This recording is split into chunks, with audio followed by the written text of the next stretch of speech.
جابر رضی الله تعالی عنہ فرمای و زما پلار وفات شو، زما پلار شهید شو، و په ما پلار باندې ډیر زیات قرض و، و زه قرضدارو ته لاړم او ما ورته سوال وکړه چې ما ته لږ قرض معاف کړئ، دومره قرض نشم پوره کولی،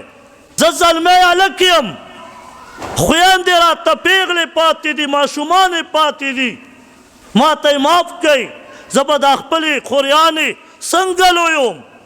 لیکن چا هم راته معاف نه کړه. وی نبي علیه الصلاة والسلام ته مې عرض وکړه چې د الله پیغمبره قرض را باندې ډېر زیات دی، پلار مې رانه لاړو، نبي علیه السلام ورته وفرمایل وی ستا چې کوم هغه باغ دی وړوکی غوندې باغ یو، وی د هغې کجورې لین دا یو قسم کجوره ده او عجوه دا هم یو قسم کجوره ده، وی د دې دواړو یو درېمو کجوره د دې ډېری جوړ کا، بیل بیل یې ډېري جوړ کا. نبي علیه السلام په خپله وله راغی او ډېري ته ودرېده درې واړو ته، او نبي علیه السلام فرمایل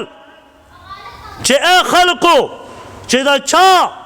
عبدالله رضی الله تعالی عنہ باندې قرض و هغه اوس یو راځئ.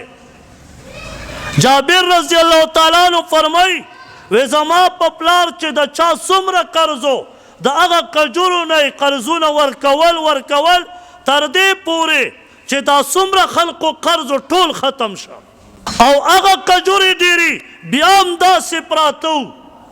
گویا لکه تا به ویل چې د دې نه یوه کجور هم نه ده کمه شوې.